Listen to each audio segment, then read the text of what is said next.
Morning all.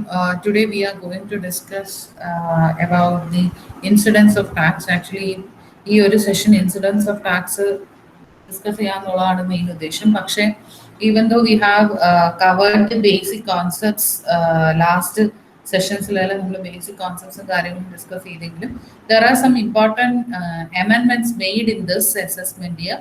ഈ assessment ഇയറിൽ important ആയിട്ട് നടത്തിയ കുറച്ച് അമെൻമെന്റ്സ് ഉണ്ട്. ആ അമെൻമെന്റ്സ് എൻ്റെ കയ്യിലും ഈ പെർട്ടിക്കുലർ അസസ്മെന്റ് ഇയറിന്റെ ബുക്ക് അവൈലബിലിറ്റിയുടെ ഇഷ്യൂ കാരണം I could not discuss with you at the beginning. So അങ്ങനെ വിട്ടുപോയ കുറച്ച് ബേസിക് കോൺസെപ്റ്റ്സ് വളരെ പുതിയതായിട്ട് ഈ വർഷം ഇൻട്രൊഡ്യൂസ് ചെയ്ത ബേസിക് കോൺസെപ്റ്റ്സ് ലാത്ത് വരുന്ന എഡിഷൻസ്. പിന്നെ what about the tax rates, എങ്ങനെയാണ് ടാക്സ് ലൈബിലിറ്റി കമ്പ്യൂട്ട് ചെയ്യുന്നത്, ആൻഡ് പിന്നീട് നമ്മൾ incidence of tax. We will go to the topic incidence of tax. So that is all about today's discussion. ഇത്രയും കാര്യമായിരിക്കും പറയാം. Basic concepts miss ചെയ്ത കുറച്ച് കാര്യങ്ങൾ. ലൈക്ക്വൈസ് റെസിഡൻഷ്യൽ സ്റ്റാറ്റസിൽ ഒരു important term deemed resident, then tax liability computation and incidents of tax. So the characteristics of tax already we discussed either കാര്യമാണ്. And with regard to this assessment year 2021-22, the tax exemption limit for a senior citizen is 3 lakh. Super senior citizen, that is he or she who is of the age of 80 years or more, 80 വയസ്സിന് മേലുള്ളവർക്ക് tax exemption limit is 5 lakh. For other individuals like HUF, AOP, and board individuals, tax exemption limit illa. And as you know, we are having a progressive taxation system. Same rate alla ellavarkku applicable aaguna tax rate increases with the increase in the income. Minimum tax rate 5 ഉം maximum tax rate slab il varunathu 30% ആണ്. Firm assessment of firm partnership firm into ഒരു fixed rate ആണ്, that is 30%. And കമ്പനീസിൻ്റെത് 15% tax ചെയ്യുന്ന system ഉണ്ട്, 22% ഉണ്ട്, 25 or 30. It depends upon the കമ്പനീസിന്റെ ആ പെർട്ടിക്കുലർ കേസ് വരുമ്പോൾ I will discuss in detail. അപ്പോൾ കമ്പനീസിന് ഇത്രയും ടാക്സ് റേറ്റ്സിൽ ഏതെങ്കിലും ഒന്നായിരിക്കും. And with regard to the surcharge, income tax on tax എന്ന് പറയാം. What is surcharge എന്ന് വെച്ചാൽ it is tax on tax. That is, surcharge is something which is imposed on the or calculated on the amount of income tax. Income taxന്റെ മേൽ നമ്മൾ calculate ചെയ്യുന്ന എമൗണ്ടിനെയാണ് surcharge എന്ന് പറയുന്നത്. With regard to this assessment year, അതായത് നമ്മൾ discuss ചെയ്യുന്ന 2021-22 assessment ഇയറിൽ individuals, HUF, AOP, body of individuals ഒക്കെ ആണെങ്കിൽ if the total income exceeds 50 lakh rupees, ശ്രദ്ധിച്ചു കാണുക, 50 lakh rupeesൽ കൂടുതലും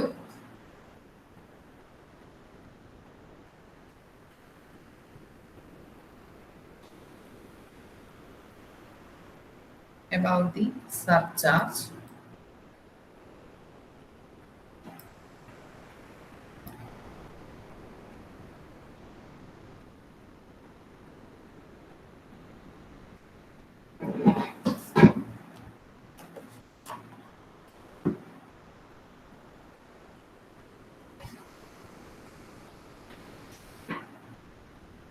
Individuals, HUF and short ആയിട്ട് എഴുതുകയാണ് individual.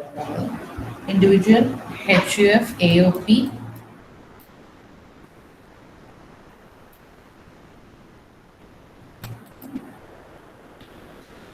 and body of individuals. ഇത്രയും സിറ്റുവേഷൻ ഇവർക്കുള്ള അല്ലെങ്കിൽ ഇത്രയും പേഴ്സൺസിനുള്ള സർചാർജിന്റെ കേസാണ് ആദ്യം പറയുന്നത്.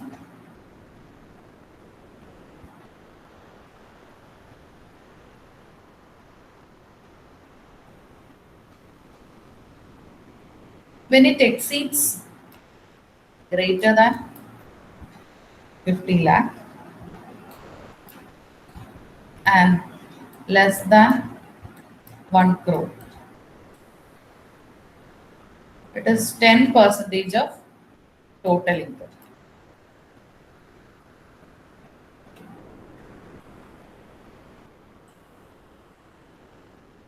Then second case എന്ന് പറയുന്നത് when it is greater than 1 crore,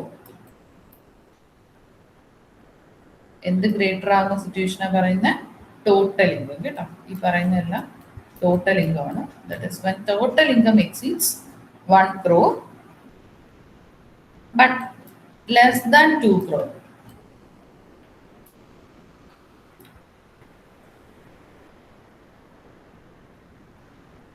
Less than or equal to 1 ആയാലും അവിടെ ആയിരിക്കും.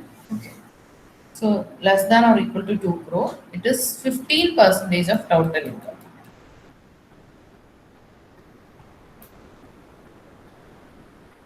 Will be the surcharge. And third case എന്ന് പറയുന്നത് greater than 2 crore, ഒരാളുടെ ടോട്ടൽ ഇൻകം 2 crore rupees കൂടുതൽ, and it does not exceeds 5 crore. Okay.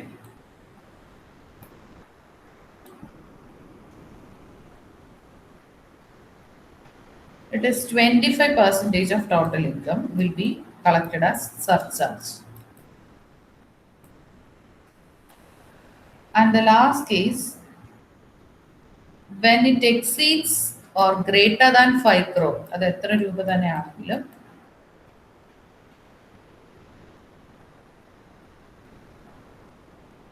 it is 37% of the total income will be collected as surcharge.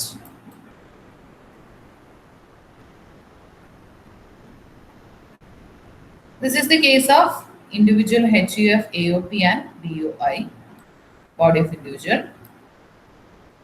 But for firms, partnership firms, when the total income exceeds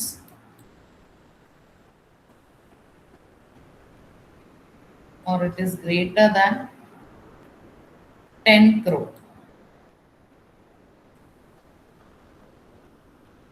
rupees, it is 12% of the total income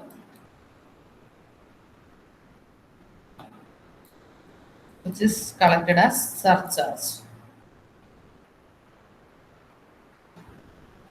The firm in that. In companies, it is different.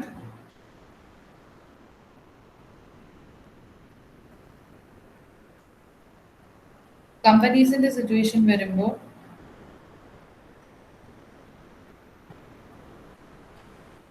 when the total income, that is domestic company, it is the case of domestic companies.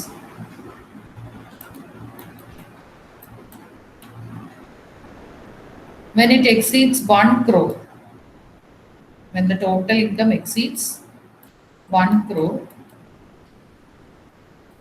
domestic companies, and exceeds 1 crore and it does not exceeds 10 crore. It is equivalent to 10 crore equivalent to it is 7%. And when it exceeds 10 crore total income, when the total income of a domestic company exceeds 10 crore, it is 12%.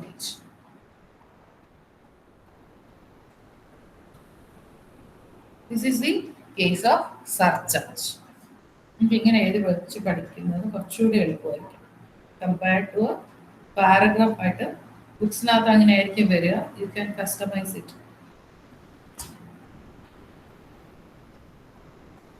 Okay, ഈ എല്ലാ സിറ്റുവേഷനിലും അല്ലെങ്കിൽ നമ്മൾ 3 situation ആയിട്ടാണ് പറഞ്ഞത്. Individual HUF, AOP and body of individual, ആ സിറ്റുവേഷനിലും അതുപോലെ firm and the third one was company. In all these 3 conditions or in all these situations, there will be a provision for marginal relief also. And our marginal relief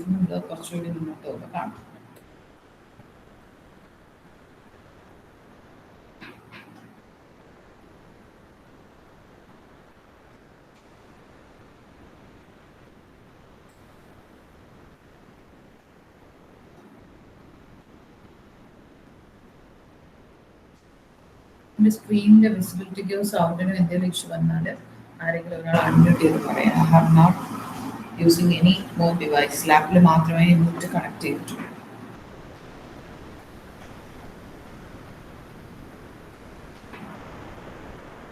Then allocation, administration നമ്മൾ discuss ചെയ്തതാണ്. It will be administered by Central Board of Direct Tax. And one more characteristics of income taxes, it has allocation of the amount of income tax.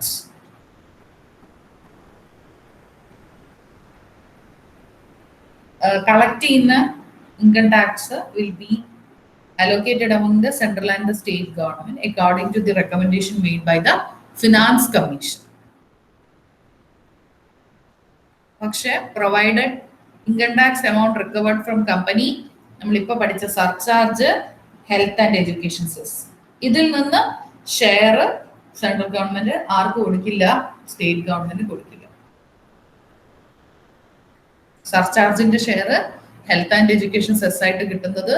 And if any amount income tax amount recovered from companies, ഇതിന്റെ share ഒന്നും state ഗവൺമെന്റിന് കിട്ടില്ല.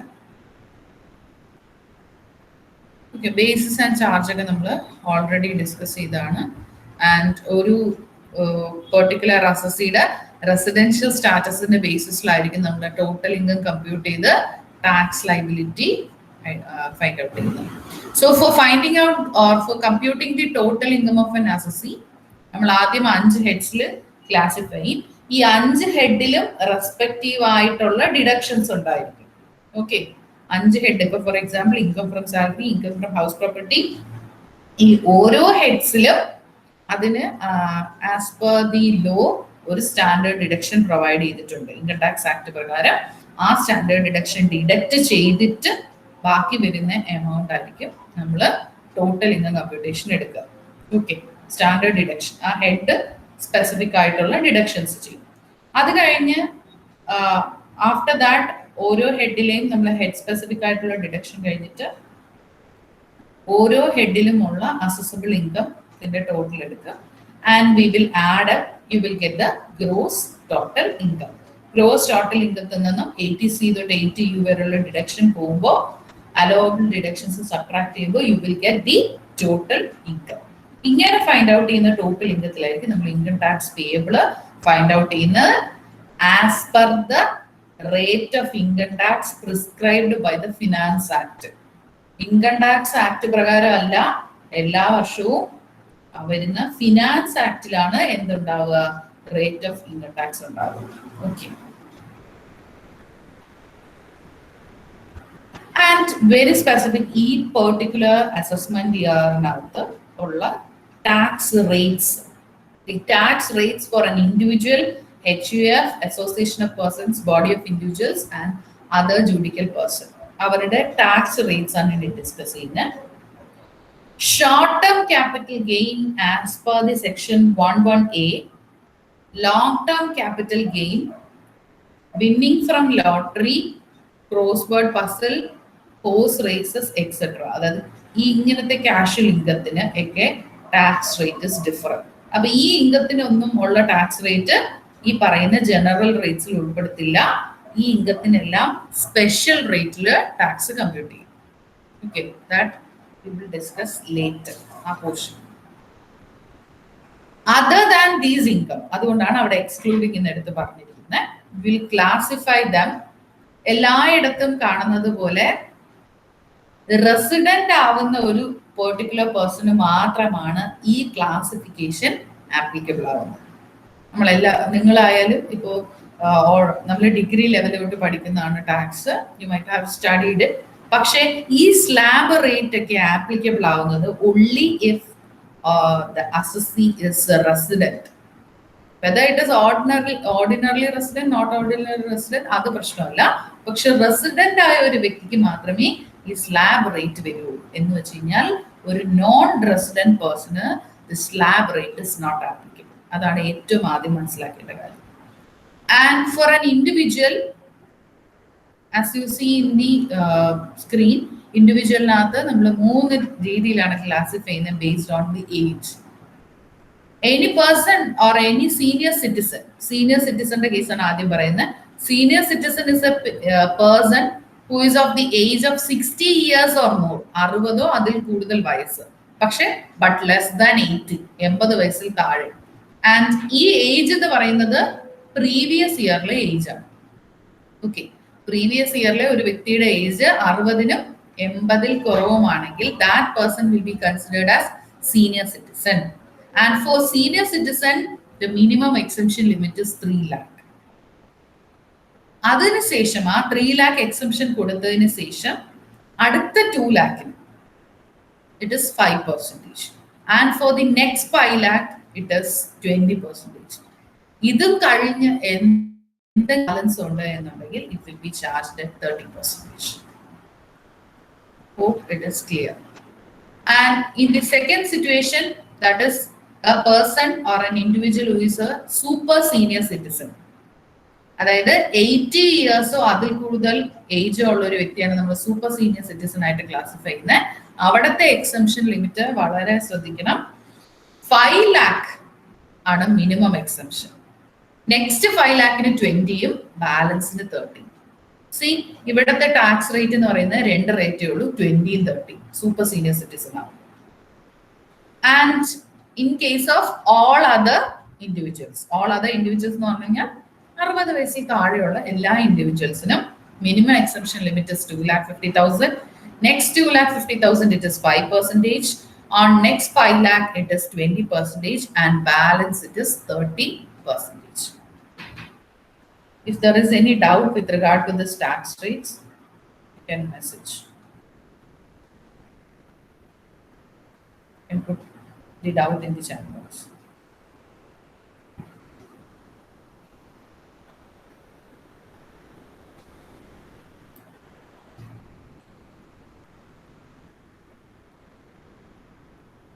If it is clear also, you can post the same.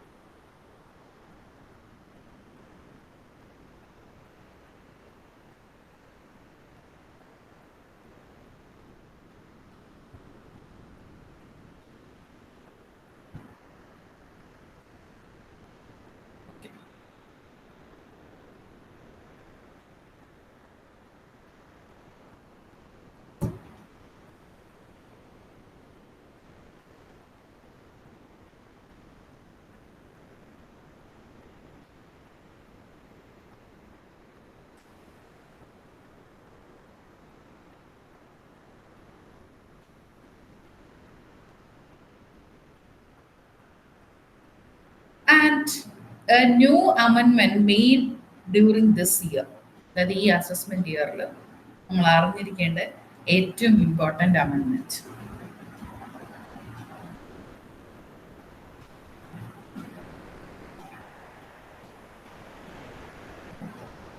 There are 2 amendments, that is section 229A and 115BAC. അതാണ് introductory പാർട്ടിലെ ഏറ്റവും important അമെൻമെന്റ് made during this assessment year.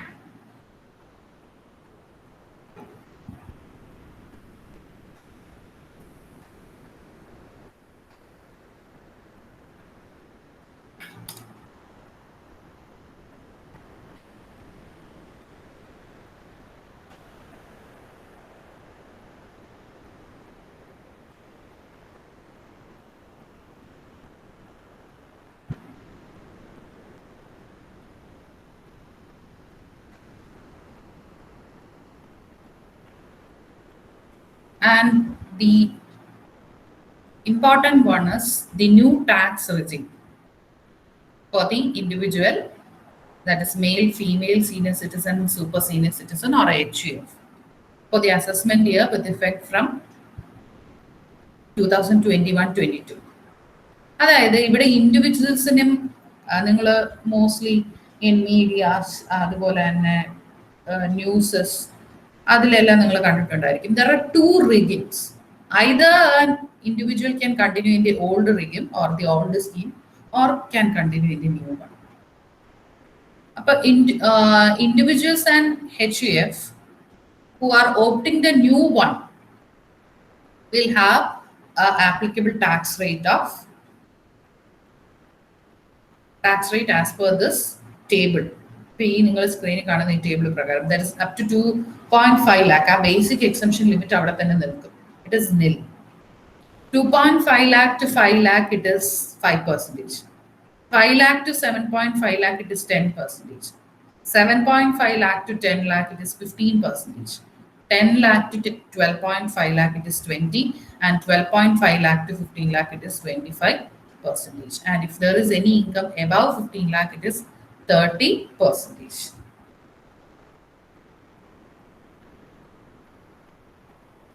ഇനി ഇൻഡിവിജ്വൽസിന്റെയും HUF case പറയുമ്പോൾ ഓൾട്ടർനേറ്റ് മിനിമം ടാക്സ് അതെന്താന്ന് നമ്മൾ പിന്നീട് അങ്ങോട്ട് പോകുമ്പോൾ മനസ്സിലാക്കും. ഈ ഓൾട്ടർനേറ്റ് മിനിമം ടാക്സ് ലയബിലിറ്റി ഇല്ല if the scheme is taken or if the scheme is applicable. പിന്നെ ഈ നോൺ റിവർക്കബിൾ പ്രോസസ് ആണ്, അതാണ് ഏറ്റവും ഇമ്പോർട്ടൻ്റ് ആയിട്ടുള്ള ഒരു കാര്യം. എന്ന് വെച്ച് കഴിഞ്ഞാൽ വൺസ് ഈ ഒരു സ്ലാബ് റേറ്റ് അഡോപ്റ്റ് ചെയ്ത് കഴിഞ്ഞാൽ we can revoke that decision, എന്ന് വെച്ചാൽ തിരിച്ചെടുക്കാൻ പറ്റില്ല. സോ വൺസ് ഈ സ്കീം ഓപ്റ്റ് ചെയ്താൽ you have to continue with that. You can't go back to the old scheme or older regime. പിന്നെ ഏറ്റവും ഇമ്പോർട്ടൻറ്റ് തിങ്, ടാക്സ് ബെനിഫിറ്റ്സ് എല്ലാം ഫോർഗോ ചെയ്യേണ്ടി വരും. എന്ന് വെച്ച് കഴിഞ്ഞാൽ LTC, HRA, standard deduction, interest on housing loan, പിന്നെ അതുപോലെ self occupied or vacant property. പിന്നെ നിങ്ങൾ ഓൾറെഡി പഠിച്ചിട്ടുള്ളവർക്കറിയാം, if another person income, especially minor childന്റെ ഇൻകം ഒക്കെ ആയിരിക്കും നമ്മൾ കൂടുതലും ക്ലബ് ചെയ്യേണ്ടി വരുന്നത് ഫാദറിന്റെയോ മദറിന്റെയോ ഇൻകത്തിന്റെ കൂടെ. അങ്ങനെ ചെയ്യുമ്പോൾ you will get 1,500 or such income club, which ever is less, ഏതാണോ കുറവ് അത് എക്സംഷൻ ആയിട്ട് കിട്ടും. അങ്ങനത്തെ സർട്ടൻ എക്സംഷൻസ് ഒന്നും എൻജോയ് ചെയ്യാൻ പറ്റില്ല if you are choosing this new scheme. And other deductions also, that is ATC, ATD, ATE. ഈ ഡിഡക്ഷൻസ് ഈ പറയുന്ന സെക്ഷനിലെ ഡിഡക്ഷൻസ് ക്ലെയിം ചെയ്യാൻ പറ്റില്ല.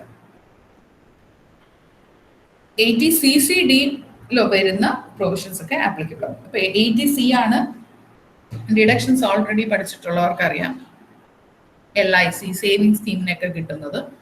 അപ്പൊ അങ്ങനത്തെ ഇമ്പോർട്ടൻ്റ് ആയിട്ടുള്ള പല ഡിഡക്ഷൻസും ക്ലെയിം ചെയ്യാൻ പറ്റില്ല if the new regime is taken, and once it is taken or adopted you can't go back to the old one. അതുകൊണ്ടാണ് നോൺ റിവോക്കബിൾ പ്രോസസ് എന്ന് പറയുന്നത്.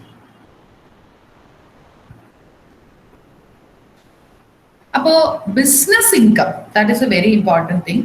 ബിസിനസ് ഹെഡില് അല്ലെങ്കിൽ ബിസിനസ് ഇൻകം ഇല്ലാത്ത ഇൻഡിവിജ്വലിനോ HUF-നോ either they can opt the old one or the new one. They have the option.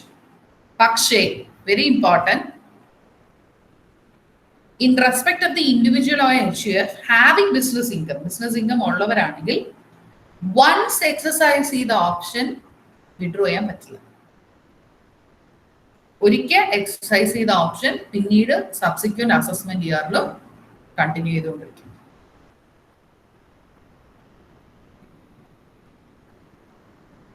Okay, hope the new regime is clear. ഇതാണ് ഈ ഓൾഡ് ടാക്സ് സ്ട്രക്ചറും ന്യൂ ടാക്സ് സ്ട്രക്ചറും തമ്മിലുള്ള ഒരു കമ്പാരിസൺ എന്ന് വേണമെങ്കിൽ നമുക്ക് പറയാം. 0 തൊട്ട് 2,50,000 വരെ രണ്ട് റിഗിമിലും ടാക്സസ് നില്ലാണ്. ബട്ട് വെൻ ദി 2,50,000 തൊട്ട് 5 lakh വരെ രണ്ടിലും 5% തന്നെയാണ്. In the new regime 12,500 plus 10% of total income exceeding 5 lakh. 5 lakh കൂടുതൽ വരുന്നതിന്റെ 10% മതി. ഓക്കെ, നമ്മൾ സെയിം കഴിഞ്ഞതിൽ പറഞ്ഞു തന്നെയാണ്, പക്ഷെ ഇവിടെ ഒരു ഡിഫറെന്റ് ആയ രീതിയിൽ എക്സ്പ്ലെയിൻ ചെയ്യുന്നേ ഉള്ളൂ. ഈ 12,500 എന്ന് പറയുന്ന ഒരു ഫിക്സഡ് എമൗണ്ട് ആണ്.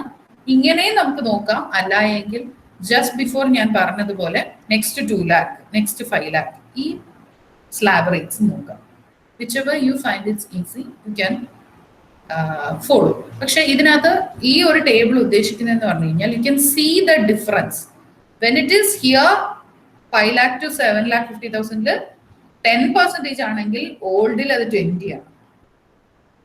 അപ്പൊ ആ ഒരു percentage difference and you should remember that ഈ പെർസെൻറ്റേജ് എല്ലാം total ഇൻകത്തിന്റെ ബേസിസിലാണ്.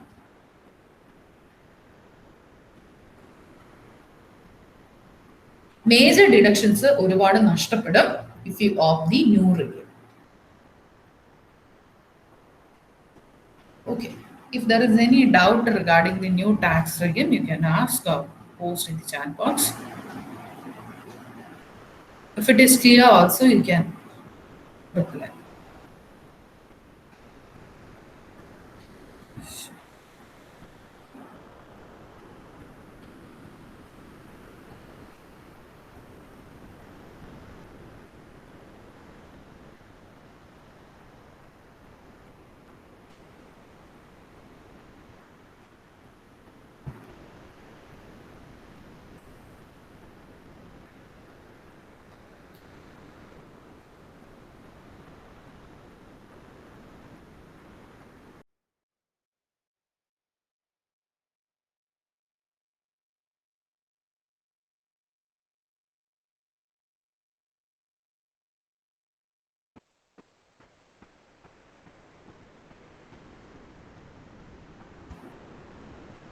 Then the special rates of tax. The first one is the short-term capital gain as per the section 11A. It is 15%. On long-term capital gain, it is 20%. And on gains from any listed shares without indexing the cost of acquisition. Cost of acquisition index ചെയ്യാത്ത listed shares എന്ന് കിട്ടുന്ന gain, it is 10%. On long-term capital gain under section 112A, it is 10%. പിന്നെ winning from lottery, crossword puzzle, horse races, etc. ഇതിനെല്ലാം fixed flat rate ആണ് 30%. അപ്പോൾ ഇന്ത്യയിൽ flat rate of taxation ഉണ്ടോ എന്ന് ചോദിച്ചാൽ ഫ്ലാറ്റ് റേറ്റ് ഓഫ് ടാക്സേഷനും ഉണ്ട്, പിന്നെ പ്രോഗ്രസീവ് ടാക്സേഷൻ സിസ്റ്റം. ഓക്കെ, ഇത് സ്പെസിഫിക് കേസസ് ആണ്. ടാക്സ് ലയബിലിറ്റി ഒക്കെ കമ്പ്യൂട്ട് ചെയ്യുന്ന ആ ഒരു പർട്ടിക്കുലർ സിറ്റുവേഷൻ വരുമ്പോൾ നമുക്കിത് ഡീറ്റെയിൽഡ് ആയിട്ട് മനസ്സിലാവും. 11A എങ്ങനെയാണ് 11A സെക്ഷനിൽ വരുന്ന ഷോർട്ട് ടേം ക്യാപിറ്റൽ ഗെയിൻ എങ്ങനെ തിരിച്ചറിയും, 112A അതിനകത്ത് വരുന്നത് എങ്ങനെയാണ്, that I will discuss in the ആ ടാക്സ് ലയബിലിറ്റി കമ്പ്യൂട്ടേഷൻ പാർട്ട് എത്തുമ്പോൾ വി ക്യാൻ ഡിസ്കസ്. അപ്പൊ ഇവിടെ നിങ്ങൾക്ക് മനസ്സിലാക്കേണ്ടത് there are some short term capital gain, long term capital gain, അതുപോലെ തന്നെ കാഷ്വൽ ഇൻകംസ്. ഇതിനെല്ലാം there is fixed rate of tax or there is a flat rate structure followed എന്നുള്ളത് മനസ്സിലാക്കുക. Next we are moving on to an important topic, that is the rebate. Total income 5 lakhൽ കൂടാത്തവർ വളരെ ശ്രദ്ധിച്ചേക്കുക. when the total income of an individual resident in India, okay, ഈ പറയുന്ന കാര്യം resident status ഉള്ളവർക്ക് മാത്രം, ordinary not ordinary പ്രശ്നമില്ല, non റെസിഡന്റിന് കിട്ടില്ല. അപ്പൊ resident Indian total income 5 lakhൽ കൂടിയില്ല എങ്കിൽ shall be entitled to a deduction from the amount of income tax payable up to 12,500. 12,500 വരെ റിബേറ്റ് കിട്ടും. HUF-ന് റിബേറ്റ് ഇല്ല, നോൺ റെസിഡന്റിനും റിബേറ്റ് ഇല്ല. And there is a ceiling. Total ഇൻകത്തിന് ഒരു സീലിംഗ് ഉണ്ട് ഈ റിബേറ്റ് ക്ലെയിം ചെയ്യണമെങ്കിൽ. അപ്പോഴേ പറഞ്ഞ പോലെ എന്തിൽ കൂടാൻ പാടില്ല, it should not exceed 5 lakh.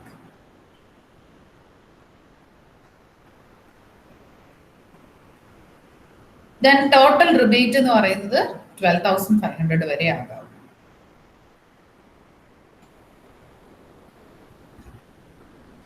Rebate is available on the tax before charging education and health cess. എഡ്യൂക്കേഷനും ഹെൽത്ത് സെസ്സും ചാർജ് ചെയ്യുന്നതിന് മുന്നേ, ഇപ്പോഴത്തെ education and health cess percentage എന്ന് പറയുന്നത് 4% ആണ്. അത് ചാർജ് ചെയ്യുന്നതിന് ജസ്റ്റ് മുന്നേ you can avail the rebate. Then rate of surcharge ആണ് income tax that we have discussed in detail. Association, that is individual HUF, AOP, എല്ലാവരുടെയും സിറ്റുവേഷൻ നമ്മൾ പറഞ്ഞ കാര്യം തന്നെയാണ്. Then what is marginal relief?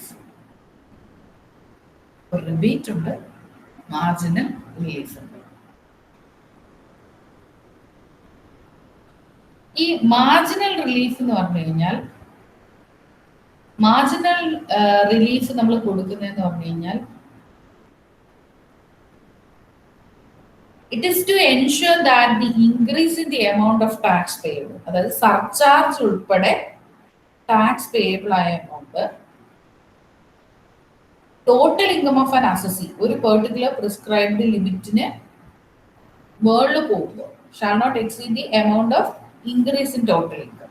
അതായത് ഒരു വ്യക്തിയുടെ ടോട്ടൽ ഇൻകത്തിൽ ഉണ്ടായ ഇൻക്രീസിനേക്കാൾ എന്ത് കൂടരുത്, ടാക്സ് പേയബിളില് ഉള്ള ഇൻക്രീസ് വരാതിരിക്കും.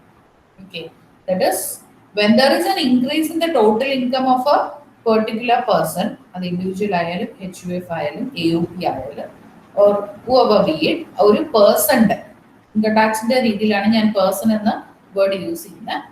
ഒരു പേഴ്സന്റെ ടോട്ടൽ ഇൻകത്തിലുള്ള increase should not go beyond. Increase in the total income of an assessee should not go beyond the prescribed limit when we are computing the tax liability. For example, ഇപ്പോൾ ഒരു particular പേഴ്സന്റെ income exceeds 50 lakh, 50 ലക്ഷത്തിൽ കൂടുതലായി. അപ്പോൾ അങ്ങനെ വരുമ്പോൾ total amount ഒരു വ്യക്തി income tax ആയിട്ടും സർചാർജ് ആയിട്ടും ഈ 50 ലക്ഷത്തിൽ കൂടുതൽ എത്ര രൂപയാണോ ഇൻകം അതിൽ കൊടുക്കുന്നത് shall not exceed the amount payable as income tax on net income of 50 lakh. അതായത് സർചാർജ് നമ്മൾ എന്താണെന്ന് ആദ്യം എന്ന് കണ്ടായിരുന്നു. ആ സർചാർജ് കൊടുക്കുന്നത് കൊണ്ട് അല്ലെങ്കിൽ അങ്ങനെ ഒരു ഇമ്പോസിഷൻ വരുന്നത് കൊണ്ട് നോർമലി ഒരു വ്യക്തി 50 ലക്ഷം എന്ന് പറയുന്ന നെറ്റ് ഇൻകത്തിന് കൊടുക്കുന്ന ഇൻകം ടാക്സിനേക്കാൾ കൂടാൻ പാടില്ല when the amount of income exceeds 50 lakh. അപ്പോൾ മാർജിനൽ റിലീഫും റിബേറ്റും ഒന്നല്ല, rebate is different. Low income ഗ്രൂപ്പിന് അതും നമ്മൾ കണ്ട പോലെ 5 lakh എക്സീഡ് ചെയ്യാത്തവർക്ക് വേണ്ടി കൊടുക്കുന്നതാണ് റിബേറ്റ്. ബട്ട് വേറാസ് മാർജിനൽ റിലീഫ് എന്ന് പറഞ്ഞു കഴിഞ്ഞാൽ ഹയസ്റ്റ് സ്ലാബ് റേറ്റിനകത്ത് വരുന്നവർക്ക് അല്ലെങ്കിൽ ഇൻകം കൂടിയവർക്ക്, എസ്പെഷ്യലി സർചാർജ് ഒക്കെ ഇമ്പോസ് ചെയ്യുന്ന സിറ്റുവേഷനിലാണ് എന്ത് ആപ്ലിക്കബിൾ ആവുക, മാർജിനൽ റിലീഫ്. ഈ മാർജിനൽ റിലീഫ് നമ്മൾ ടാക്സ് പേയബിൾ ഉള്ള എമൗണ്ടിനും അതുപോലെ തന്നെ എന്തിനും നോക്കും, സർചാർജും എടുക്കും. അതായത് ഒരു വ്യക്തി അടയ്ക്കേണ്ട ടാക്സിനും സർചാർജിനും നമ്മൾ മാർജിനൽ റിലീഫ് കൊടുക്കും. But we won't give any kind of marginal relief for health and education cess. ഇവിടെ ഒരു എക്സാമ്പിൾ പറഞ്ഞിട്ടുണ്ട്. A person total income of Mr. X for the assessment year, it is 1 crore 2 lakh. അപ്പോൾ marginal റിലീഫും tax പേയബിളും എങ്ങനെ find out ചെയ്യും? വേറെ details ഒന്നും പറഞ്ഞിട്ടില്ല. അപ്പോൾ we can assume that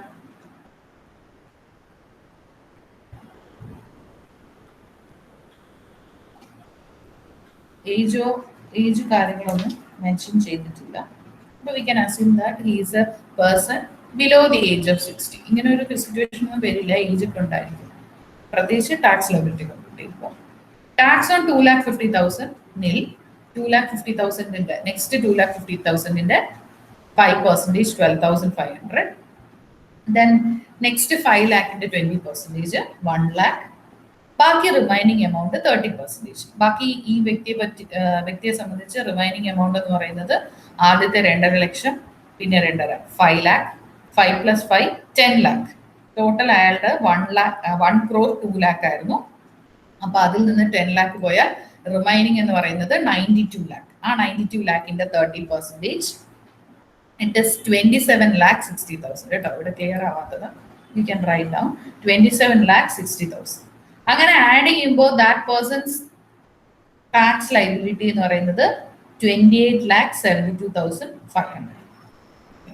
Clear ആവാത്തുണ്ട്. I will write down. അപ്പൊ ആദ്യം നമ്മൾ ചെയ്തത് first 2,50,000.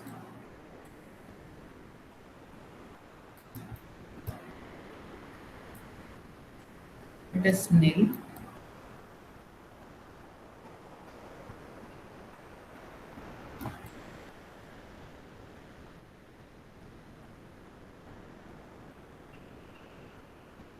Tax on next 2,50,000.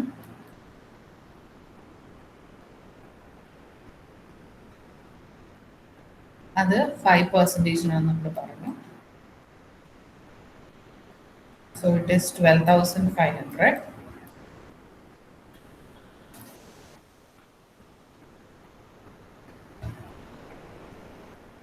Total income was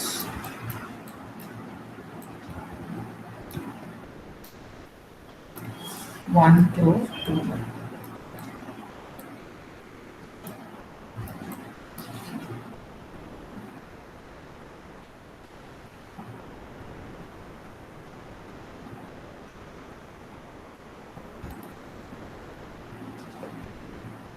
Next 5 lakh.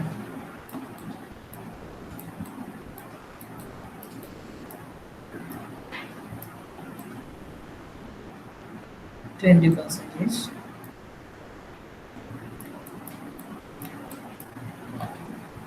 Is 1 lakh.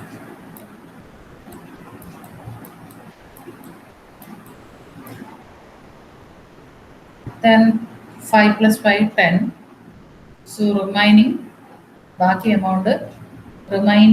amount 92 lakh.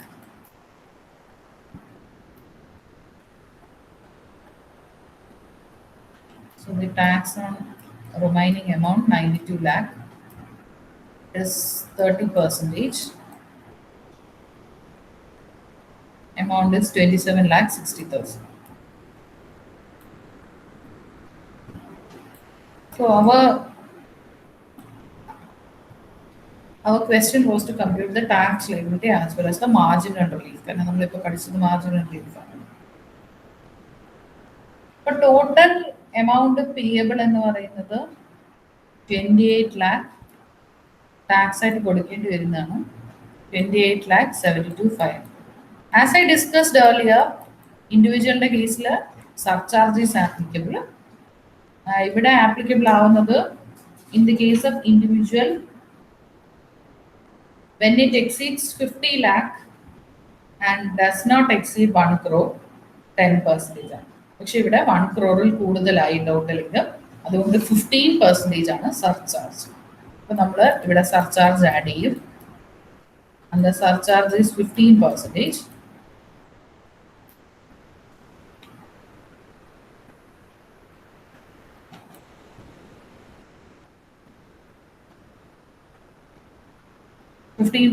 of the total income.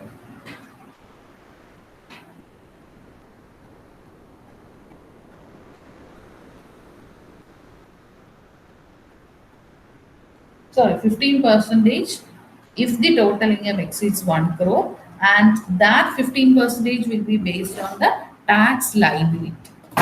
Okay. So we will add up 28,72,500. That is as of now tax liability. That is 15%. 4,30,875.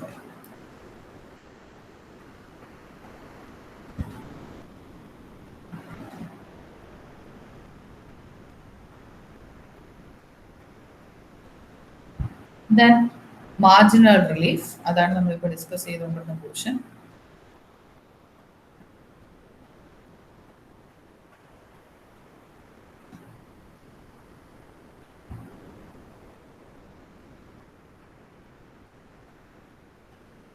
ഇവിടെ above 1 crore ആണെങ്കിൽ when the total amount payable as income tax, അതായത് നമ്മുടെ net income അല്ലെങ്കിൽ total income 1 crore കൂടുതലായാൽ net income ആയ 1 crore എത്ര amount ആണോ exceed ചെയ്തത്, ശ്രദ്ധിച്ചു കേൾക്കുക, എങ്കിൽ മാർജിനൽ റിലീഫ് നിങ്ങൾക്ക് ക്ലിയർ ആവും.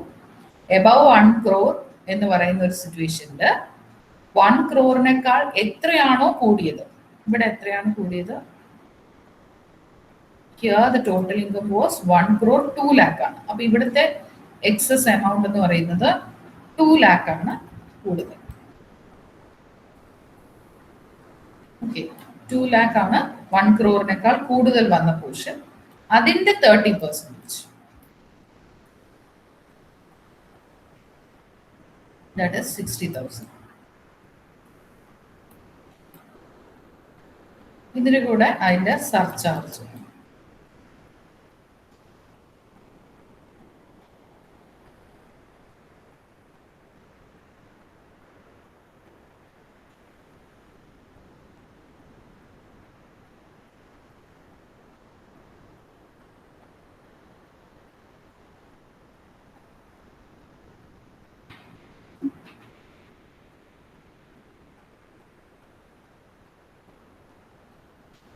സർചാർജ് പോർഷൻ ഓൾറെഡി ഞാൻ പറഞ്ഞു.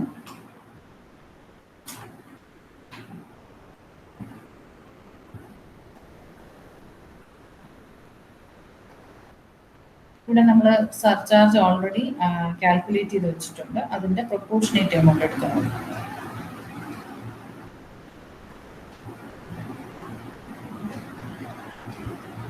$4,30,875.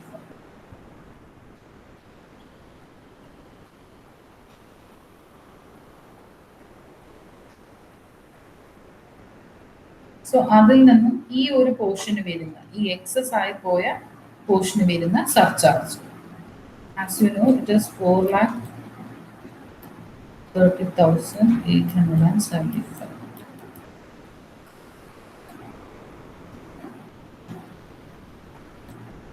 $2,81,250 subtract. ആ എക്സസ് വന്ന 2 lakh വന്ന ആ ഒരു പോർഷനാണ് നമ്മൾ സബ്ട്രാക്ട് ചെയ്ത് മാറ്റുന്നത്. അതിന്റെ ആ ഒരു പോർഷന് വരുന്ന surcharge. Then it would be 1,49,625. For total 2,09,625.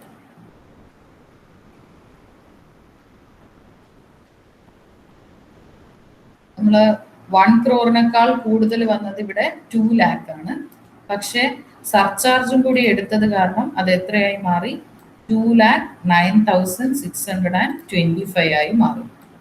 അപ്പോൾ അത് ആ 2,09,625 നിന്നും if you are subtracting the 2 lakh, നമുക്കിവിടെ 1 crore എക്സീഡ് ചെയ്തത് കൊണ്ട് നമുക്ക് വന്ന ആ ഒരു എക്സ്ട്രാ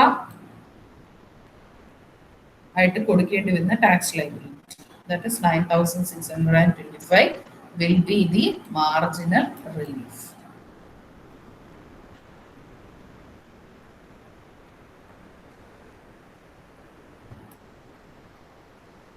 ഈ മാർജിനൽ റിലീഫ് ഇപ്പോ നമ്മൾ കണ്ടു 1 crore. ഈ 1 crore കൂടിയത് കൊണ്ടാണ് ആ പേഴ്സൺ എന്ത് ചെയ്യേണ്ടി വന്നത്, നെക്സ്റ്റ് സ്ലാബ് റേറ്റിലോട്ട് വന്നത്. ക്ലിയർ എന്ന് വെച്ച് കഴിഞ്ഞാല് ഒരു ഇൻഡിവിജ്വലിനെ സംബന്ധിച്ച് നമ്മൾ പറഞ്ഞു 50 lakh കൂടുതലും എന്നാൽ 1 crore കുറവുമാണെങ്കിൽ 10% കൊടുത്താൽ മതി.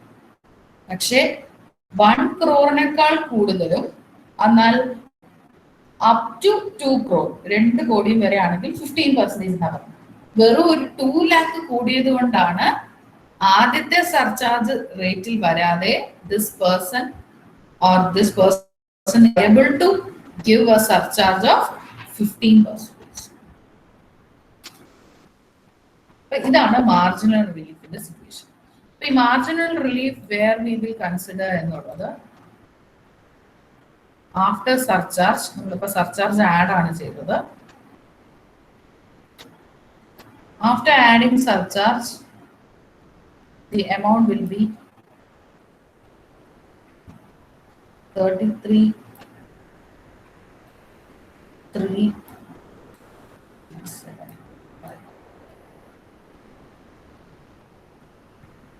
33 lakh 3,375. ഇതിൽ നിന്നും മാർജിനൽ റിലീഫ് പ്രൊവൈഡ് ചെയ്യും. നമ്മൾ അപ്പോഴേ ഫൈൻഡ് ഔട്ട് ചെയ്ത് 9,685.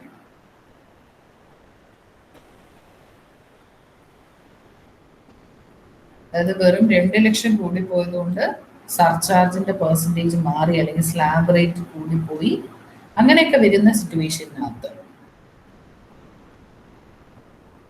ആ കൂടുതൽ വന്ന 2 ലാഖിന് കൊടുക്കേണ്ട മാക്സിമം റേറ്റ് നമ്മൾ കണ്ടുപിടിച്ചു 30%. അതിനേക്കാൾ എന്ത് കൂടി പോകാൻ പാടില്ല? സർചാർജും ടാക്സും കൂടി പോകാൻ പാടില്ല. അതുകൊണ്ടാണ് നമ്മൾ ഈ 9,685 മാർജിനൽ റിലീഫായിട്ട് കൊടുക്കുന്നത്. അത് കഴിഞ്ഞിട്ട് എന്ത് ആഡ് ചെയ്യാവൂ? Health and education cess. ഷോർട്ടായിട്ട് എഴുതുന്നു. It is at 4%. അത് ഏത് എമൗണ്ടിൻ്റെ 4% ആണ്? നമ്മളിപ്പോൾ ഈ മാർജിനൽ റിലീഫ് പോയിട്ട് കണ്ടുപിടിക്കുന്ന 32,93,750 4%. 1,31,750. So finally what you get is the tax payable, 34,25,500.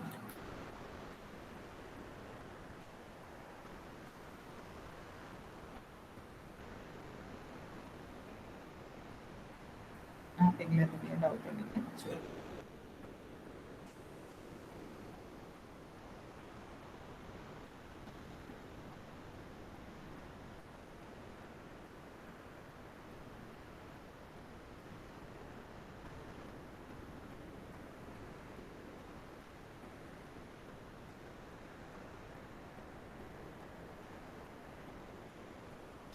If it is clear also, you can continue the same in the chat box.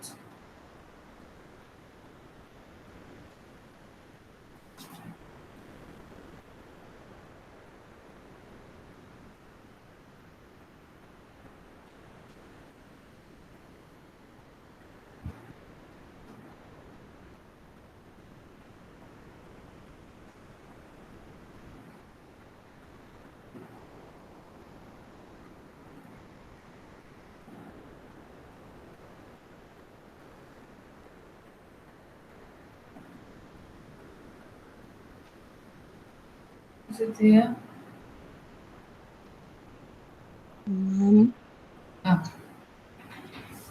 മാം, ഈ മാർജിനൽ റിലീഫ് കണ്ടുപിടിക്കുമ്പോഴേ മാം ഈ എക്സ്ട്രാ 2 ലാഖിൽ നിന്നും ടാക്സ് കണ്ടുപിടിച്ചാൽ അതിന്റെ കൂടെ നമ്മൾ സർചാർജ് ആഡ് ചെയ്യുമ്പോൾ ആ ഒറിജിനൽ സർചാർജിൽ നിന്നും ഒരു എമൗണ്ട് കുറച്ചില്ല, അത് എങ്ങനെ കണ്ടുപിടിക്കുന്നത് മാം? അത് പ്രൊപ്പോർഷനേറ്റ് ആയിട്ട് ഐഡന്റിഫൈ ചെയ്യണം. അതായത് 4,30,875 നിന്നും യു വിൽ സബ്ട്രാക്ട് 2,81,250. അതിന്റെ ആ ഒരു പോർഷനാണ് നമ്മൾ സർചാർജിൽ നിന്ന് മൈനസ് ചെയ്തിട്ട് എടുക്കുന്നത്. Okay ma'am.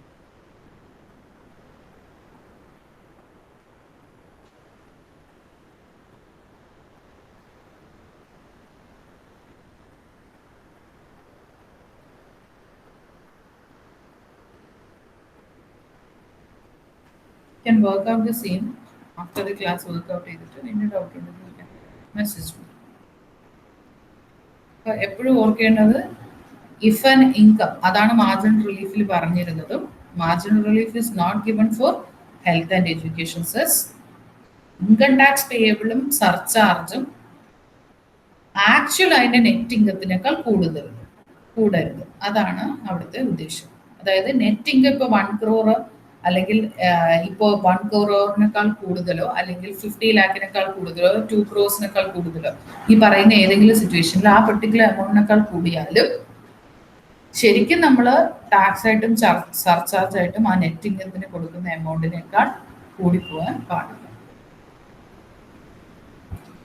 അതിനു വേണ്ടിയാണ് മാർജിനൽ റിലീഫ് പ്രൊവൈഡ് ചെയ്യുന്നത്. U can expect this marginal relief, surcharge, rebate, ഇതെല്ലാം 1 mark ക്വസ്റ്റ്യനോ എവിടെയെങ്കിലുമൊക്കെ റിപ്പീറ്റഡ്ലി ക്വസ്റ്റ്യൻ വരാറുണ്ട്. Especially rebate marginal. Then health and education cess. ഇപ്പോൾ പ്രിസ്ക്രൈബ് ലിമിറ്റിൽ പറഞ്ഞിട്ട് സർചാർജ് എന്തെങ്കിലും ഉണ്ടെങ്കിൽ അതും കഴിഞ്ഞിട്ട് എന്ത് ആഡ് ചെയ്യാവൂ? നമ്മളിപ്പോൾ ക്വസ്റ്റ്യനിൽ ചെയ്ത പോലെ സർചാർജും കഴിഞ്ഞ് health and education cess add ചെയ്യാവൂ. ഓക്കെ, അതിനുവേണ്ടി ഈ ഒരു ക്വസ്റ്റ്യൻ കൂടി.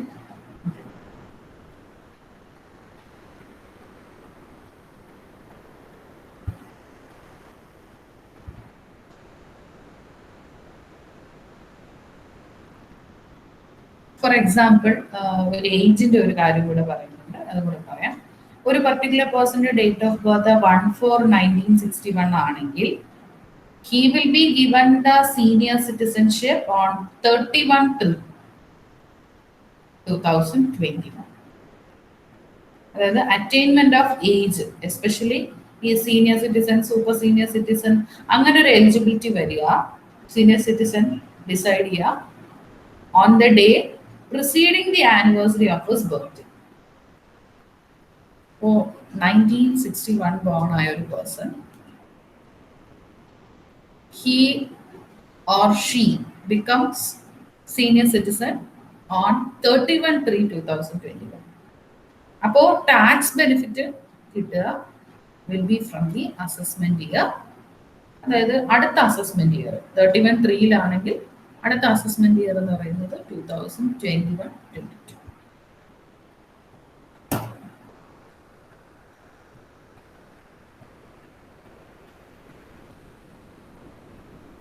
ഒരു ഫേമിനെ സംബന്ധിച്ച് ടാക്സ് റേറ്റ്സ്, സ്പെസിഫിക് വരുന്ന ടാക്സ് റേറ്റ്സ് നമ്മൾ ഇൻഡിവിജ്വൽ കണ്ട പോലെ തന്നെയാണ്. സർചാർജിൽ വ്യത്യാസമുണ്ട്, മാർജിനൽ റിലീഫിലും ഈ പറയുന്ന പോലെ ഡിഫറൻസ് ഉണ്ട്. ടോട്ടൽ ഇൻകം എക്സീഡ്സ് 1 crore വരുന്ന സിറ്റുവേഷൻ മാത്രം അവിടെ തൊട്ട് മാർജിൻ റിലീഫ് ക്ലെയിം ചെയ്യാനായിട്ട് പറ്റും. 1 crore എക്സീഡ് 50 lakh എന്ന് പറയുന്ന ആ പെർട്ടിക്കുലർ പോർഷൻ വരത്തില്ല ഇൻഡിവിജ്വലിനെ പോലെ. 1 crore എക്സീഡ് ചെയ്യുന്നാൽ മാർജിനൽ റിലീഫ് കിട്ടും. And health and education cess income tax സർചാർജിന്റെയും 4%, ഇൻകം ടാക്സിന്റെയും സർചാർജിന്റെയും 4%.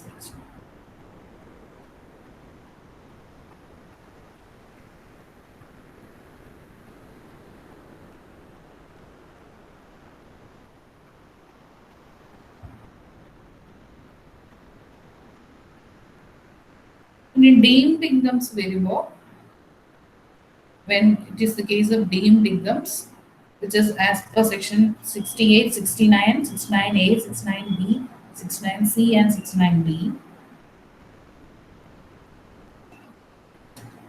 the tax rate എന്ന് പറയുന്നത് 60%, surcharge is 25% and health and education cess is 4%. അത് ഏതാണ് ഡീംഡ് ഇൻകംസ് എന്നുള്ളത് we will go through it later. Next, the important thing is നമ്മൾ already discuss ചെയ്തതാണ് gross total income, total income. You can just go through the difference in that. Basic difference നമുക്കറിയാം, aggregate ആണ്, എല്ലാ ഹെഡിന്റെ aggregate ആണ് gross total income. പക്ഷെ 80C തൊട്ട് 80U പോയി കഴിഞ്ഞിട്ടുള്ളതാണ് total income. Gross total income very important. പലരും നമ്മൾ എക്സാമിനൊക്കെ എഴുതുമ്പോൾ നിങ്ങൾ ഡിഫറൻസസ് എഴുതാൻ വേണ്ടിയിട്ട് ട്രൈ ചെയ്ത് എഴുതാറുണ്ട്. പക്ഷെ അങ്ങനെ ഇതിനേക്കാൾ ജസ്റ്റ് ഹാവ് ആൻ അണ്ടർസ്റ്റാൻഡിങ്, മനസ്സിലാക്കി വെച്ചാൽ എപ്പോഴും ഓർക്കേണ്ട, പ്രത്യേകിച്ച് പോസ്റ്റ് ഗ്രാജുവേഷൻ കഴിഞ്ഞ് കഴിഞ്ഞാൽ ഇതൊക്കെ വളരെ ഫണ്ടമെന്റൽസ് ഏത് സമയത്ത് നിങ്ങൾ അറിഞ്ഞിരിക്കേണ്ട ഒരു കാര്യമാണ്. ഒരിക്കലും gross total income round of ചെയ്യില്ല, പക്ഷെ total income always will be rounded of nearest 10.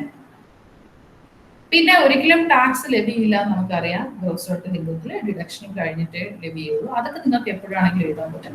പക്ഷേ rounding off keep in mind. കാരണം വെറുതെ നിങ്ങൾ ഒരു പോയിന്റ് എഴുതാൻ ശ്രമിക്കുന്നതിനേക്കാൾ let it be the actual point which you are write. പിന്നെ ഒരു കാര്യം, ഒരിക്കലും gross total income cannot be less than the total.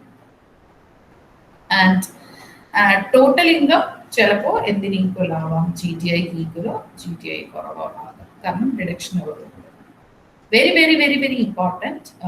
Agriculture income is not included in GTI. പക്ഷേ when the agriculture income exceeds 5 lakh, it is included in the total income of an individual or HUF to determine the tax payable by us.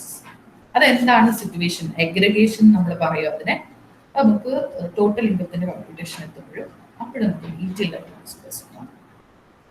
Very important, what is liability tax? ഈ വർഷം കൊണ്ടുവന്ന അല്ലെങ്കിൽ with effect from this assessment year വന്ന finance ആക്ടിൽ വന്ന ഒരു ടെർമിനോളജിയാണ് liable to tax. ഇതാണ് ഒരു പുതിയ എൻട്രി. അമെന്റ്മെന്റിൽ ഞാൻ തുടക്കത്തിൽ പറഞ്ഞിരുന്നു, ഒന്ന് ആ ന്യൂ ടാക്സ് റെജീമും പിന്നെ സെക്ഷൻ 229A ആണ് ഈ വർഷത്തെ പുതിയ ഇൻസേർഷൻ. ലയബിലിറ്റി ടാക്സ് എന്ന് പറഞ്ഞു കഴിഞ്ഞാൽ with the reference to the country and in relation to a person, income tax liability on such person under the law of that country will be the same in the time being in force and include a person who has subsequently been exempted from such liability. എന്ന് പറഞ്ഞു കഴിഞ്ഞാൽ വേറൊന്നുമല്ല, ഒരു person, നമ്മൾ person എന്താന്ന് പഠിച്ചു income ടാക്സിൽ, അതുപോലെ തന്നെ with reference to the country, കാരണം റെസിഡൻഷ്യൽ സ്റ്റാറ്റസും കൂടി നോക്കണമല്ലോ. ഇൻകം ടാക്സ് ലയബിലിറ്റി എന്ന് പറയുന്നത് ആ രാജ്യത്ത് നിലനിൽക്കുന്നു, ലോ ഓഫ് ദാറ്റ് കൺട്രി, അപ്പോഴും നിലനിൽക്കുന്ന ടാക്സിനെ ഗവേൺ ചെയ്യുന്ന ലോസും, അതുപോലെ തന്നെ ചില സിറ്റുവേഷനിൽ ഒരു പേഴ്സണെ പിന്നീട് സബ്സിക്വന്റ്ലി നേരത്തെ എക്സംപ്റ്റ് ചെയ്തതായിരിക്കാം ആ ലയബിലിറ്റിന്ന് ആസ് പെർ ദ ലോ, പക്ഷെ ലോ മാറിയതിനനുസരിച്ച് പിന്നീട് പിൻകാലത്ത് നമുക്ക് എന്ത് ചെയ്യാം, ആ പേഴ്സണെ ലയബിൾ ആക്കാം. എന്ന് വെച്ചാൽ പണ്ട് എക്സംഷൻ കൊടുത്ത കേസ് പിന്നീട് വേണമെങ്കിൽ സബ്സിക്വന്റ്ലി വേണമെങ്കിൽ ആ പേഴ്സണെ ആ പെർട്ടിക്കുലർ ഇൻകത്തിന് തന്നെ ടാക്സ് ലയബിൾ ആക്കാം. അതാണ് ഈ ലയബിൾ ടു ടാക്സ് എന്ന് പറയുന്നത്. ലയബിൾ ടു ടാക്സ്, അതായത് something which happens in future എന്നൊരു situation. Hope it is clear. You can reply in the chat box.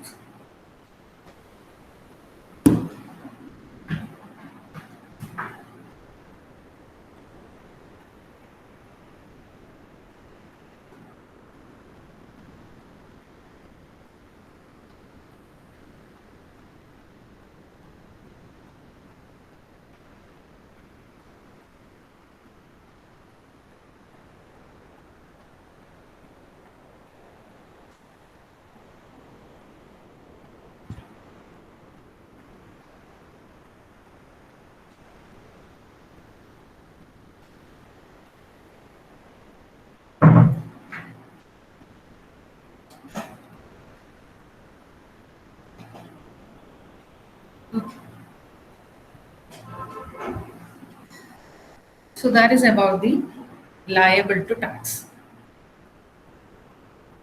Then പിന്നീട് നമ്മൾ കണ്ട ഒരു സിറ്റുവേഷൻ ആണ് accelerated assessment, or in certain situation, or there are exceptions where exceptional situations to the general rule that previous income is taxed during the same year. ആ സിറ്റുവേഷൻസിന്റെ കുറച്ച് examples ആണ് ഇവിടെ തന്നിരിക്കുന്നത്. ഒരു person 1st July 2020 business start ചെയ്യുന്നു, or 1st October 2020 start ചെയ്യുന്നു, or another person or the same person ഇപ്പോൾ suppose 1st January start ചെയ്യുന്നത്. In all these cases what happens, what will be his assessment year and which period will be taken as his previous year. ഈ എല്ലാ കേസിലും നിങ്ങൾ കാണുവാണെങ്കിൽ നമ്മുടെ assessment year ആയ 2021 to 2022 ഇടയ്ക്ക് വരുന്ന പീരീഡ്സ് ആണ് ഈ തന്നിരിക്കുന്നത്. സോ അതുകൊണ്ട് തന്നെ പ്രീവിയസ് ഇയർ എന്ന് പറയുന്നത് കമൻസ് ചെയ്യുന്ന ഡേ തൊട്ട് അസസ്മെന്റ് ഇയറിന്റെ എൻഡ് ആയിരിക്കും. എന്ന് വെച്ചാൽ ഈ എല്ലാ സിറ്റുവേഷനിലും previous year and the assessment year will be the same. Okay, ആ ഒരു കാര്യം പറയാൻ കൂടി വേണ്ടി കൺവേ ചെയ്യാൻ വേണ്ടിയാണ് ആ എക്സാമ്പിൾ ഇൻക്ലൂഡ് ചെയ്തത്. ഇനി ഒരു one more question is there and there are 3 situations. 1/7/2020 ഒരു പേഴ്സണൽ അപ്പോയിന്റ്മെന്റ് കിട്ടുന്നു in A college on probation, confirmed ആവുന്നത് 36/2021. അപ്പോൾ ആ പെർട്ടിക്കുലർ പേഴ്സണെ സംബന്ധിച്ച് പ്രീവിയസ് ഇയർ എന്ന് പറയുന്നത് 1/7/2020 തൊട്ട് 31/3/2021. No change in that. Then അതുപോലെ തന്നെ അനദർ പേഴ്സൺ അമർനാഥ് 1/9/2020 ലീവ് വേക്കൻസിയിൽ അപ്പോയിന്റഡ് ആയി, and Ramnath's vacancy, Ramnath rejoined.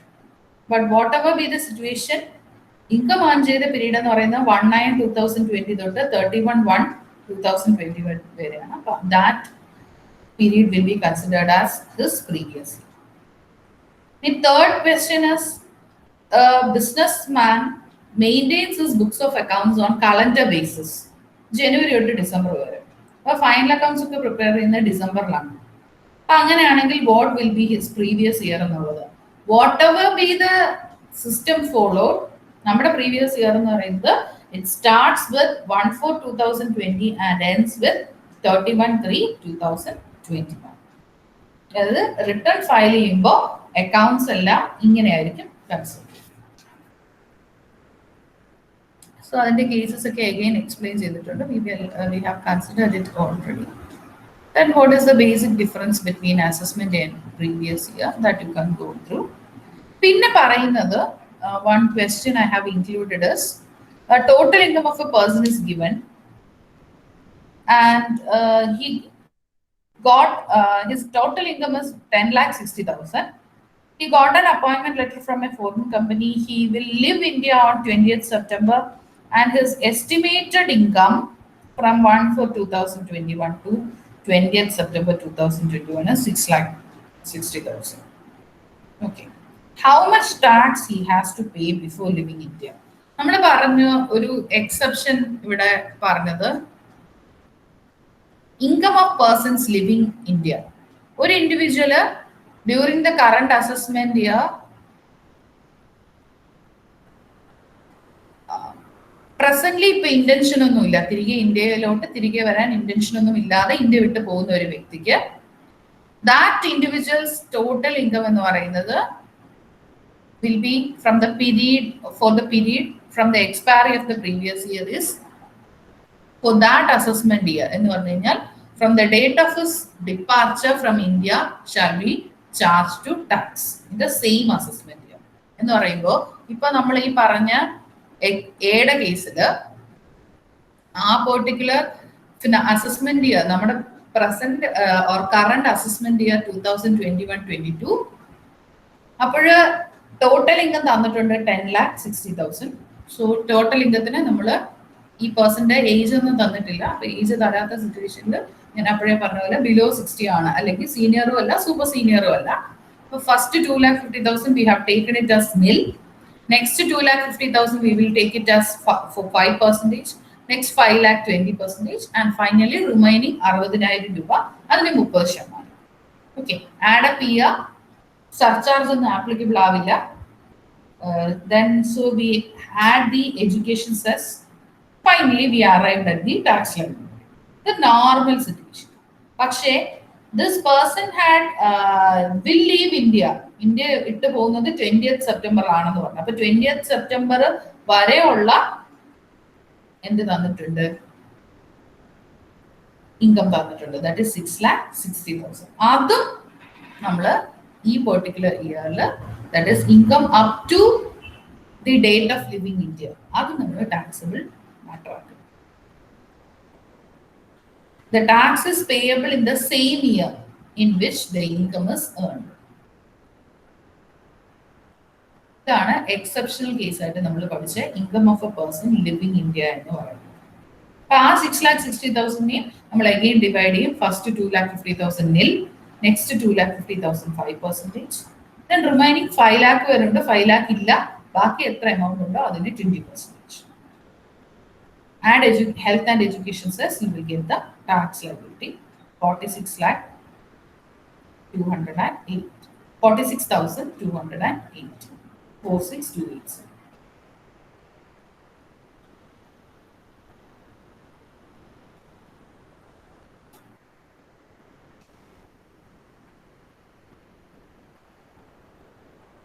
Any doubt? Can ask.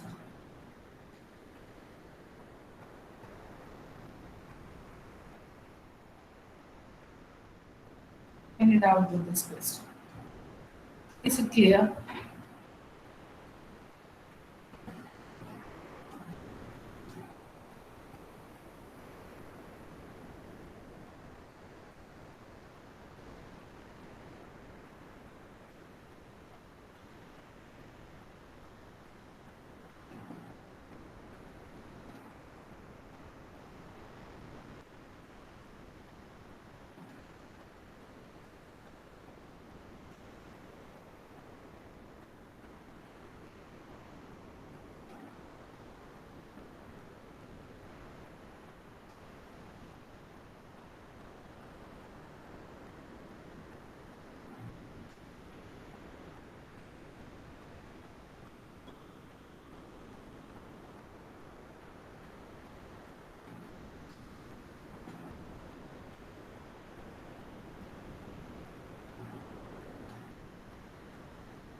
Liable to tax അത് ഒന്നും കൂടെ എക്സ്പ്ലെയിൻ ചെയ്യാണ്.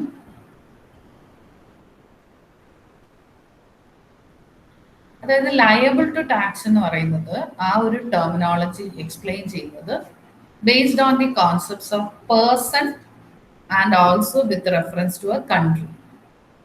അതായത് എവിടെയാണോ ഒരു പെർട്ടിക്കുലർ ഇൻകം ടാക്സബിലിറ്റി വരുന്നത് ആ രാജ്യത്തിനെയും ആ പേഴ്സൺ മീൻസ് ഇൻഡിവിജ്വൽ ഇൻകം ടാക്സിലെ പേഴ്സൺ ആണ് കേട്ടോ.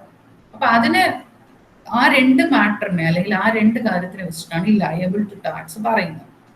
എന്ന് വെച്ച് കഴിഞ്ഞാൽ ഇൻകം ടാക്സ് ലയബിലിറ്റി, ഒരു പേഴ്സന്റെ ഇൻകം ടാക്സ് ലയബിലിറ്റി എന്ന് പറയുന്നത് will be under the law of that country for the time been in force. അതായത് ഇപ്പോൾ എന്ത് നിയമമാണോ ആ രാജ്യത്ത് നിലനിൽക്കുന്നത് അതിനനുസരിച്ചായിരിക്കും ഒരു വ്യക്തിയുടെ ഇൻകം ടാക്സ് ലയബിലിറ്റിയും കണ്ടുപിടിക്കുന്നത്. അത് മാത്രമല്ല, and also shell include A person who has subsequently been exempted from such liability. ചിലപ്പോൾ മേ ബി ഫ്യൂച്ചറിൽ എക്സംപ്റ്റഡ് ആവുകയും ചെയ്യാം. Subsequently been exempted from such liability, അതായത് സബ്സിക്വന്റ്ലി ബീൻ എക്സംപ്റ്റഡ് എന്ന് വെച്ച് കഴിഞ്ഞാൽ may be law of that country എന്തെങ്കിലും ഒരു ചേഞ്ച് വന്നാൽ, രാജ്യത്തെ നിയമവ്യവസ്ഥയിൽ എന്തെങ്കിലും വ്യത്യാസം വന്നു കഴിഞ്ഞാൽ ആ പേഴ്സണെ വേണമെങ്കിൽ എന്ത് ചെയ്യാം, സബ്സിക്വന്റ്ലി എക്സംപ്റ്റഡ് ആക്കാം. അതാണ് ലയബിൾ ടു ടാക്സ് എന്ന് പറയുന്നത്. ചുരുക്കി പറഞ്ഞാൽ ലയബിൾ ടു ടാക്സ് എന്ന് പറഞ്ഞു കഴിഞ്ഞാൽ ഇൻകം ടാക്സ് ലയബിലിറ്റി ഉള്ള ഒരു വ്യക്തി എന്നുള്ള ഒരു മീനിങ് മാത്രമല്ല, സബ്സിക്വന്റ്ലി എക്സംഷൻ കിട്ടുന്ന സിറ്റുവേഷനും വരാം. ഏതിൽ നിന്ന്? ആ tax liability. Okay, ma'am, it's clear.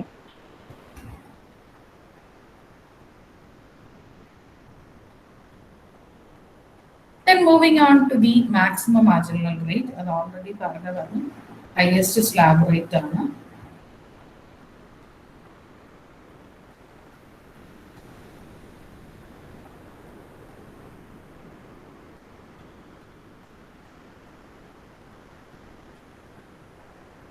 സർചാർജും കൂടി എടുത്തിട്ടുള്ള എമൗണ്ടിനെയാണ് നമ്മൾ MMR എന്ന് പറയുന്നത്. അത് ഓൾവേസ് എപ്പോഴും ക്വസ്റ്റ്യൻ വരുന്ന ഒരു കാര്യമാണ്.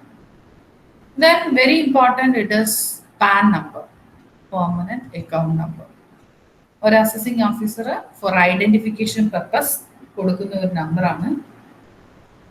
കൊമേഴ്സ് പോസ്റ്റ് ഗ്രാജുവേറ്റ്സ് എന്നുള്ള രീതിയിൽ ക്ലിയർ ആയിട്ട് പാൻ എന്താണെന്ന് അറിഞ്ഞിരിക്കണം. ഒരു 10 ഡിജിറ്റ് ആൽഫ ന്യൂമറിക് ക്യാരക്ടർ ഉള്ള ഒരു നമ്പറാണ്. That is there will be alphabets as well as numbers. Pan number ഇല്ല എങ്കിൽ അതിന് പകരം കൊടുക്കുന്നതാണ് form number 49A, and it should be 49A is for applying the PAN and it should be given back within the prescribed time.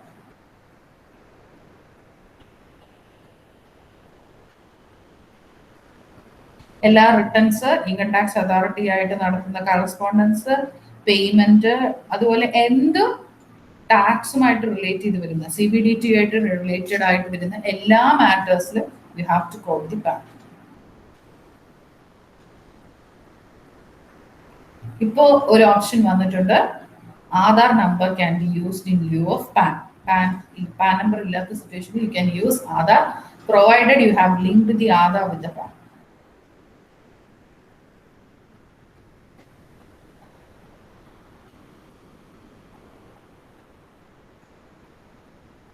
Always a question will be there from this part.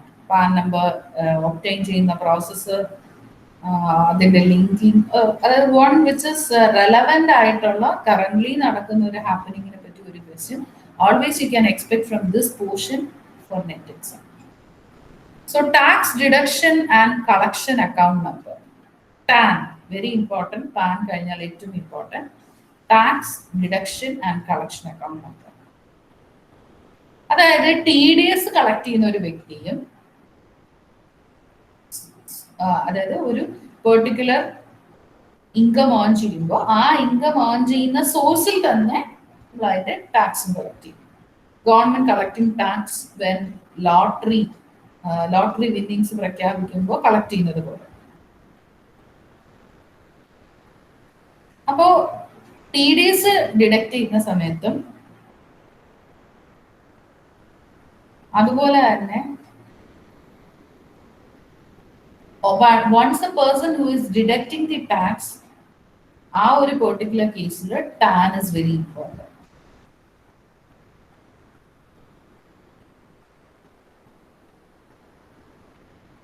Deduction account number ആവാം, or it can be called as collection account number.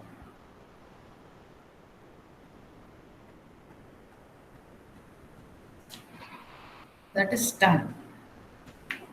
If there is any doubt up to this portion, you can ask.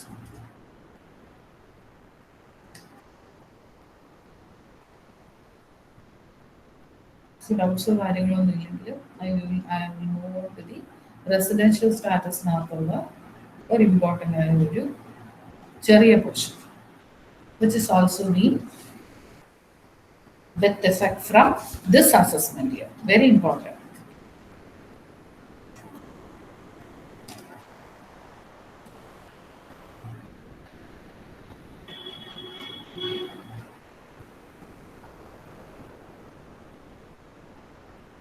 Okay, ഈ particular assessment ഇയറിനകത്ത് residential സ്റ്റാറ്റസും tax ലയബിലിറ്റിയുടെ incidence of tax ആയിട്ട് relate ചെയ്ത് വരുന്ന ഏരിയയിലെ important ആയിട്ടുള്ള ഒരു ഇൻസേർഷൻ എന്ന് പറയുന്നത് section 6(1)(a). It is nothing but നമ്മൾ പഠിച്ചു റെസിഡൻഷ്യൽ സ്റ്റാറ്റസ് റെസിഡന്റും നോൺ റെസിഡന്റും ക്ലാസിഫൈ ചെയ്യും. Resident status is again classified into ordinarily resident and not ordinarily resident. The important insertion made during this assessment year is deemed resident.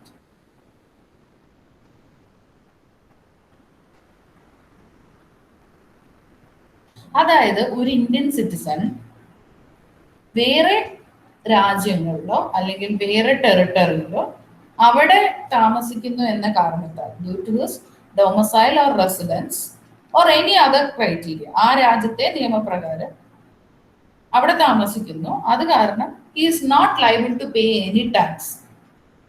അപ്പൊ NRIസിനെ ശരിക്കും പറഞ്ഞു കഴിഞ്ഞാൽ കുരുക്കുന്ന ഒരു ക്ലോസ് ആണ്, നമുക്ക് വേണമെങ്കിൽ പറയാം. കാര്യം എന്താണെന്ന് വെച്ച് കഴിഞ്ഞാൽ അവിടെ ഒന്നും അവർ ടാക്സ് ബ്രാക്കറ്റ്സിൽ വരുന്നില്ല, അല്ലെങ്കിൽ they are not made taxable in that country or in that territory. They shall be deemed to be resident in India. അതായത് നമ്മൾ ഡബിൾ ടാക്സേഷൻ അവോയ്ഡ് ചെയ്യാനൊക്കെ ഒരുപാട് എഗ്രിമെന്റ്സിൽ എൻ്റർ ചെയ്തിട്ടുണ്ട്. അതുപോലെ തന്നെ ഒരു പേഴ്സൺ ഇൻകം എസ്കേപ്പ് ചെയ്യുന്ന സിറ്റുവേഷനിൽ നിന്നും അല്ലെങ്കിൽ ടാക്സ് എസ്കേപ്പ് ചെയ്യുന്ന സിറ്റുവേഷനിൽ നിന്നും നമ്മൾ പ്രിവെന്റ് ചെയ്യാൻ വേണ്ടിയിട്ട് കൊണ്ടുവന്ന ഒരു കാര്യമാണ് ഡീംഡ് റെസിഡന്റ്. അതായത് വേറെ രാജ്യത്ത് താമസിക്കുന്നു, അപ്പൊ അവിടെ എന്തായാലും ടാക്സ് കൊടുക്കുന്നില്ല, അപ്പൊ ആ person automatically becomes the deemed resident of India. പക്ഷേ ഡീംഡ് റെസിഡൻഷ്യൽ സ്റ്റാറ്റസ് അപ്ലൈ ചെയ്യുന്നത് എന്ന് പറയുന്നത് if the total income exceeds 15 lakh, അപ്പൊ അവിടെ ഗവൺമെന്റ് ഒരു കൺസിഡറേഷൻ കൊടുത്തിട്ടുണ്ട്. 15 ലക്ഷത്തിൽ കൂടുതൽ പ്രീവിയസ് ഇയറിൽ, നമ്മുടെ കറന്റ് പ്രീവിയസ് ഇയറിൽ ഉണ്ടെങ്കിൽ, other than the income from foreign source. Foreign source എന്നുള്ളതല്ലാതെ ഇൻകം, ടോട്ടൽ ഇൻകം 15 lakhൽ കൂടുതലുള്ളവർക്ക് മാത്രമേ ഈ ഡീംഡ് റെസിഡന്റ് എന്നുള്ളൊരു സ്റ്റാറ്റസ് വരൂ.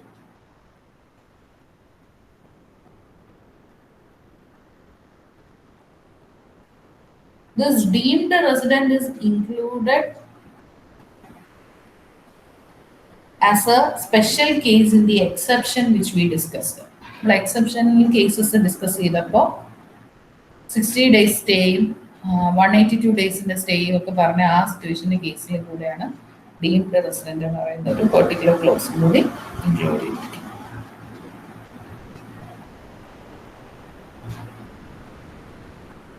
All other things are the same.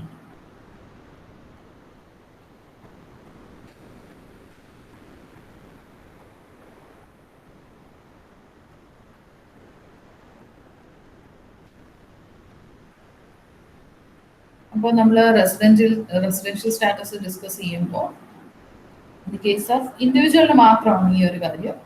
Resident ആവാം, ഡീംഡ് റെസിഡന്റ് ആവാം, നോൺ റെസിഡന്റ് ആവാം.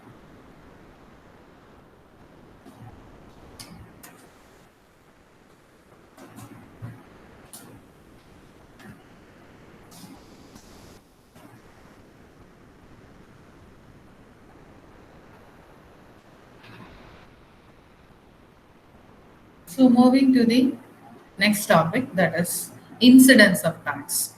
And just on the starting മാത്രം പറയുവാണ്. ഇപ്പൊ നമ്മൾ റെസിഡൻഷ്യൽ സ്റ്റാറ്റസ് ഒക്കെ പറഞ്ഞു, ordinary resident, not ordinary resident and non resident, ഇങ്ങനെ 3 സിറ്റുവേഷൻ. അപ്പൊ അങ്ങനെ 3 സിറ്റുവേഷനകത്ത് when we identify the same, ഇതാണ് ഹൈലൈറ്റ്, ടാക്സ് ഇൻസിഡൻസിന്റെ ഹൈലൈറ്റ്സ്. ഇൻകംസ് റിസീവ് ചെയ്യുന്നതിനനുസരിച്ചും അക്രൂ ചെയ്യുന്നതനുസരിച്ചും then deemed to be received അനുസരിച്ച്, ഇതിന്റെയൊക്കെ സിറ്റുവേഷൻസ് അനുസരിച്ച് it will be made taxable for the resident, that is ordinary resident, not ordinary resident and non-resident. അപ്പോൾ accrue or arise എന്ന് പറയുന്ന ഒരു റിസീവ്ഡ് എന്നൊരു സിറ്റുവേഷൻ ഉണ്ട്, അതായത് ആക്ച്വലി ഇൻകം റിസീവ് ചെയ്യുന്ന situation. Deemed to be received എന്ന് പറയുന്ന ഒരു സിറ്റുവേഷൻ ഉണ്ട്, അക്രൂ ഓർ എറൈസ് ഉണ്ട്, and finally deemed to accrue or arise. ഇങ്ങനെ 4 സിറ്റുവേഷൻസിലായിട്ടാണ് നമ്മൾ ഇൻകംസിനെ ഡിവൈഡ് ചെയ്തിട്ട് ചെയ്യാം. അപ്പൊ മനസ്സിലാക്കേണ്ട കാര്യം, income received in India, whether accrue or arise in India or outside India, ഇന്ത്യയിൽ നിന്നോ ഇന്ത്യയിൽ പുറത്തു നിന്നോ കിട്ടുന്നതാണെങ്കിൽ 3 സ്റ്റാറ്റസ് ആണെങ്കിലും ടാക്സബിൾ ആകും. അത് NRI ആണെങ്കിൽ പോലും ടാക്സബിൾ ആകും.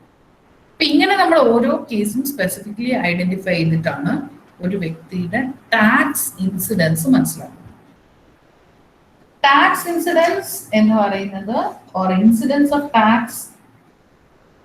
on a taxpayer depends on the residential status and also the place and time of accrual or receipt.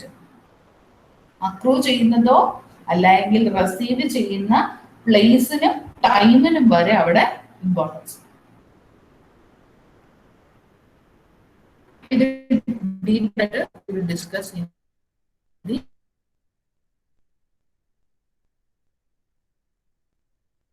session starting. I will share the material so far discussed in the LMS. എന്തെങ്കിലും doubts ഉണ്ടെങ്കിൽ you can ask me.